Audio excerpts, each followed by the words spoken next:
Assalamu alaikum dear learners, welcome to Acquire English with Irfan.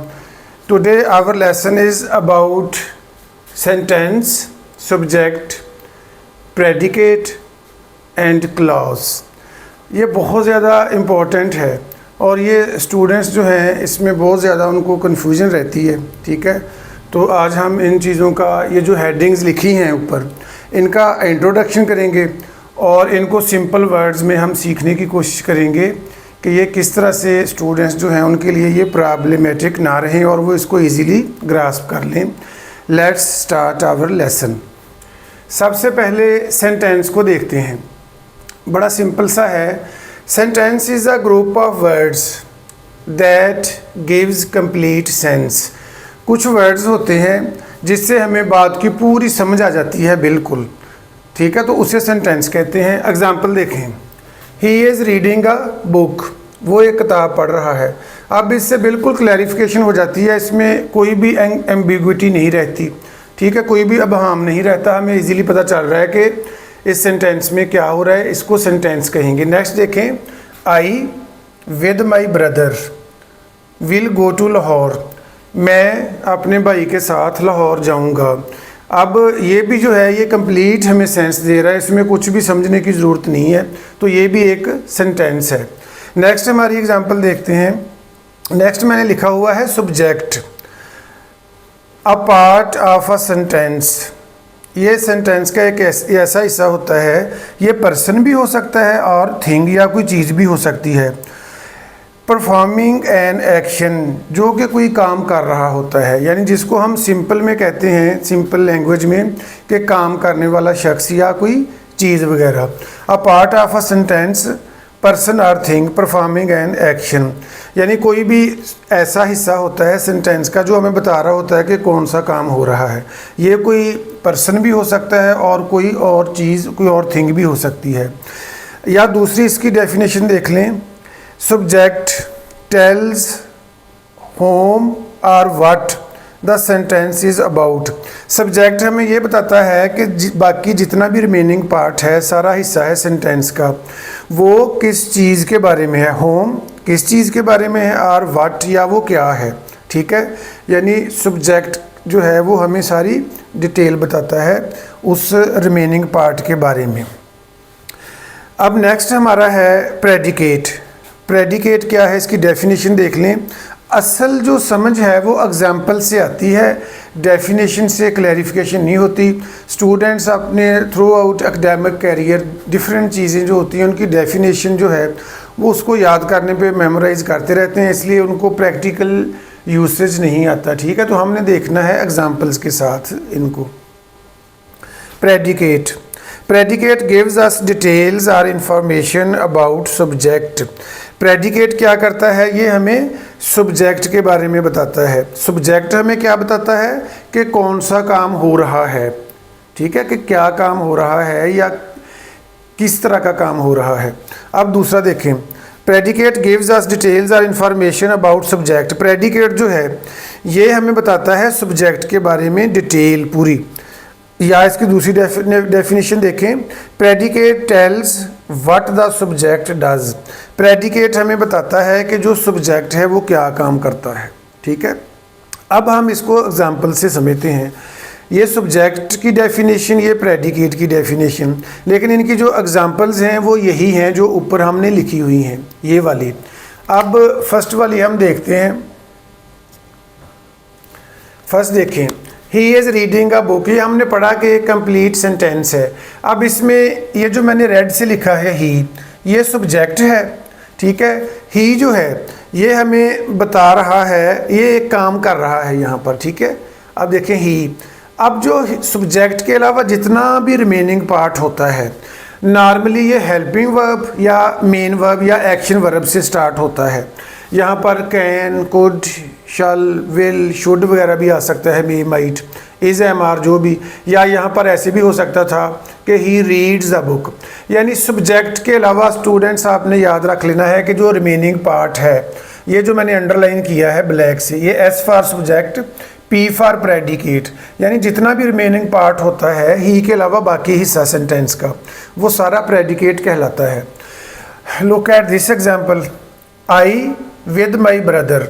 अब ये जो है आई विद माई ब्रदर, इसको यानी ये नहीं हमने कहना कि एक आई सब्जेक्ट है एक ब्रदर सब्जेक्ट है, इस सारे को हम कंसीडर करेंगे एक ही सब्जेक्ट। ये एक सब्जेक्ट है, यानी अगर 10 लोगों के नाम लिखे हुए हैं तो वो एक ही सब्जेक्ट होगा। ये नहीं होगा कि आई सब्जेक्ट हो जाए और ये सारा प्रेडिकेट। ये बहुत ज़्यादा आपने याद रखना है। अगर यहाँ पर लिखा हो a boy and a girl went to college, अब a boy and a girl, ये सारा जो है a boy and a girl ये सारा सब्जेक्ट होगा, ठीक है। तो यहाँ पर आई विद माई ब्रदर, ये सारा जो मैंने अंडरलाइन किया है ये सब्जेक्ट है। विल गो टू लाहौर ये प्रेडिकेट है, जितना भी रिमेनिंग पार्ट है। ये हमारा हो गया सब्जेक्ट, प्रेडिकेट और sentence. Now we move on to our next topic which is very very important, clause. Clause क्या है, इसकी डेफिनेशन देखें पहले। A group of words that contains a subject and a verb। ये एक ऐसा अल्फाज का ग्रुप होता है जिसमें सब्जेक्ट भी होता है और सब्जेक्ट के साथ साथ वर्ब भी दिया जाता है, और बाकी क्या होता है, एंड फॉर्म्स अ सेंटेंस। अब इसका फंक्शन क्या है, ये क्लास का गौर से सुनना है सब स्टूडेंट्स ने। अ group of words that contains a subject and a verb and forms a sentence are a part of sentence। अल्फाज का एक ऐसा ग्रुप होता है जिसमें सब्जेक्ट और वर्ब होना ज़रूरी है, यानी सब्जेक्ट और वर्ब के बगैर क्लास नहीं बन सकती। ये आपने याद रख लेना है, हर सूरत सब्जेक्ट और वर्ब होगा तो क्लास बनेगी। अब फॉर्म अ सेंटेंस, ये सेंटेंस जो है उसका एक हिस्सा होता है क्लास, यानी बड़ा यूनिट जो है वो सेंटेंस है और उसके बाद जो नंबर है उससे छोटा यूनिट जो है वो क्लास है। एंड फॉर्म्स अ सेंटेंस, यानी सेंटेंस बनाने में ये हेल्पफुल होता है, या ये सेंटेंस को बनाता है या ये सेंटेंस का एक जो पार्ट है उसको बनाता है। अब मैंने यहाँ पर एक और डेफिनेशन लिखी है जो कि इसको समझने में ज़्यादा हेल्पफुल होगी। वो क्या है क्लास की, A group of words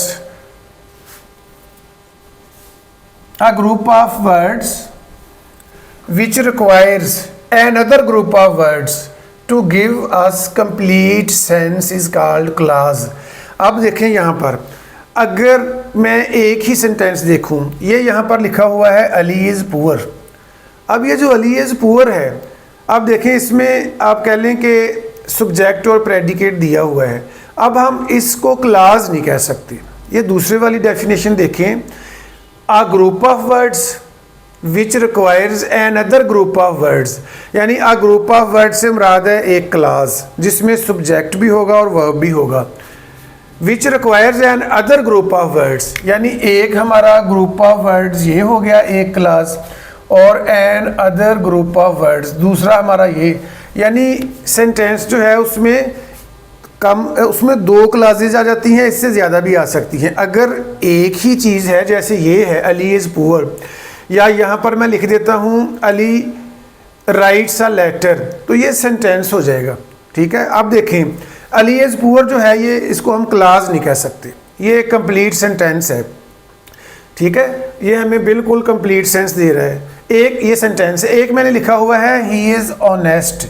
he is honest जो है ये भी एक सेंटेंस है, ठीक है, ना ये क्लास है ना ये क्लास है, ठीक है। यानी क्लास जो है उसमें सेंटेंस नहीं हो सकता, सेंटेंस में क्लासेस हो सकती हैं। अब हम इनको कर लेते हैं कंबाइन दोनों को। कैसे, अली इज़ पुअर ये हमने लिख दिया सेंटेंस, और दूसरा हमने यहाँ पर बट लिखा है ये ग्रीन में। बट जो है हमारा ये यहाँ पर कंजंक्शन है, ओके। बट हमारा कंजंक्शन है यहाँ पर। अब कंजंक्शन के बाद मैंने दूसरा सेंटेंस लिख दिया ही इज़ ऑनेस्ट। अब पूरा सेंटेंस जो है, यानी यहाँ से लेकर हमें पता है कि हम सेंटेंस जो है उसके एंड पे हम पीरियड या फुल स्टॉप लगाते हैं। अब अगर मैं यहाँ पर फुल स्टॉप लगा दूँ तो ये तो सेंटेंस बन जाएगा, ठीक है। ये सेंटेंस नहीं है, एक सेंटेंस है, यहाँ से लेकर यहाँ तक ये एक सेंटेंस है। अब हम इसको देखते हैं कि इसमें कौन सी क्लासेस मौजूद हैं। अब देखें यहाँ पर है Ali is poor. Ali is poor जो है ये एक क्लॉज है, ओके, और ये कंजंक्शन से मिलाया गया है। बट ही इज़ ऑनेस्ट, अब ये दूसरा जो सेंटेंस था हमने वो भी मिला दिया कंजंक्शन से। अब जो है बट ही इज़ ऑनेस्ट ये भी हमारी क्लास बन गई। अब इसमें एक ये क्लास है, एक ये क्लास है, और ये जो हमने दूसरी डेफिनेशन लिखी थी, अ ग्रुप ऑफ वर्ड्स, यानी number 1, a group of words Ali is poor which requires another group of words to give complete sense. अब देखें दूसरा भी इसके साथ आ गया, अनदर ग्रुप ऑफ वर्ड्स, दोनों ने मिला के सेंटेंस को कंप्लीट किया। ये दो क्लासेस हैं, तो ये है हमारा सेंटेंस, इसमें दो क्लासेस मौजूद हैं। नेक्स्ट हम जाते हैं दूसरी एग्जांपल्स पर। दूसरी एग्जांपल क्या है, अली पास्ड द एग्जामिनेशन। अब अगर इसे मैं देखूं, Ali pass the examination, Ali pass the examination, ये एक कंप्लीट सेंटेंस है। यानी अगर ये लिखा हुआ हो कहीं अली पास द एग्जामिनेशन, इसे हम क्लास नहीं कहेंगे, ये याद रखना आपने। I am trying to clarify the difference between a sentence and class for your convenience. अब देखें अली पास द एग्जामिनेशन, ये एक सेंटेंस है। ही वर्कड डिलीजेंटली, अब ही वर्क डिलीजेंटली मैंने लिखा, ये भी एक सेंटेंस है। यहाँ पर जो सेंटेंस है, ठीक है, अब ये जो यहाँ पर है सेंटेंस, ये होगा अली से स्टार्ट होकर डिलीजेंटली तक, ठीक है। ये जो है ये सारा Ali pass the examination because he work diligently, ये सारा जो हमारा है ये एक सेंटेंस बन जाएगा यहाँ पर। अब हम इसमें से ढूंढते हैं क्लासेस। एक क्लास है Ali pass the examination, okay, ये हमारी होगी एक class Ali pass the examination. और ये जो बिकॉज है हमारा, ये हमारा हो गया कंजंक्शन। कंजंक्शन से हमने दूसरा पार्ट जो है वो भी मिला दिया, ही वर्कड डिलीजेंटली। अब जो है ही वर्कड डिलीजेंटली, ये हमारी होगी दूसरी क्लास। इसमें दो क्लासेस मौजूद हैं, ठीक है। अब यहाँ पर जो मैंने लिखा हुआ है ये तो हो गया हमारा क्लासेस, ठीक है। अब जो मैं बताऊँगा आपको कि ये जो रेड से लिखा है अली, अली यहाँ पर सब्जेक्ट के तौर पे है, और इज़ पुअर जो है ये हमारा प्रेडिकेट है। ये हम दोबारा थोड़ा सा रिवाइज कर लेते हैं, प्रेडिकेट और सब्जेक्ट को, ये हमारा प्रेडिकेट है अली इज़ पुअर। अब देखें ही इज़ ऑनेस्ट, इसमें ही सब्जेक्ट है और इज़ ऑनेस्ट जो है, ठीक है, ये हमारा प्रेडिकेट है। अब ये जो है अली पास द एग्जामिनेशन, इसमें जो अली है, ठीक है, इसमें जो अली है हमारा ये सब्जेक्ट है। पास्ट द एग्जामिनेशन, ये जो हमारा सारा है ये प्रेडिकेट है, क्योंकि ये कंप्लीट सेंटेंस है। एक दूसरा सेंटेंस, दूसरी क्लास देखें इसकी, ही वर्कड डिलीजेंटली, इसमें ही हमारा सब्जेक्ट है, वर्कड डिलीजेंटली ये प्रेडिकेट है। अब इस क्लास में ये सब्जेक्ट और प्रेडिकेट पाया जाता है, ठीक है। यानी सब्जेक्ट के अलावा जितना भी remaining part of a sentence is called predicate.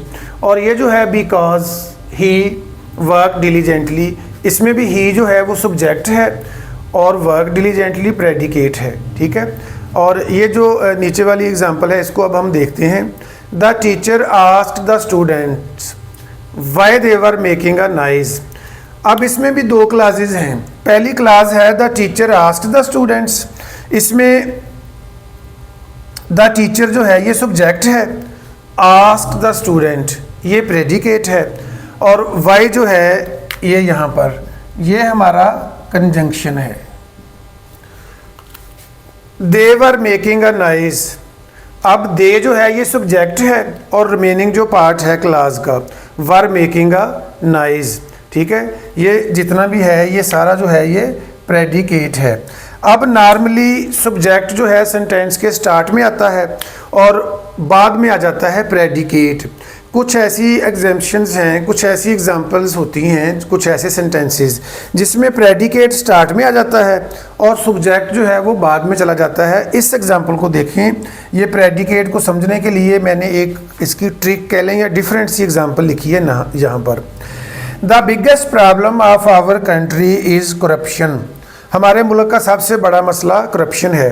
अब देखें, the biggest problem of our country is, ये जो है यहाँ से लेकर इज़ तक ये वाला, ठीक है, ये जो है ये हमारा प्रेडिकेट है। और नेक्स्ट लिखा है करप्शन। करप्शन जो है यहाँ पर ये एज ए सब्जेक्ट इसको आप कह लें, ठीक है।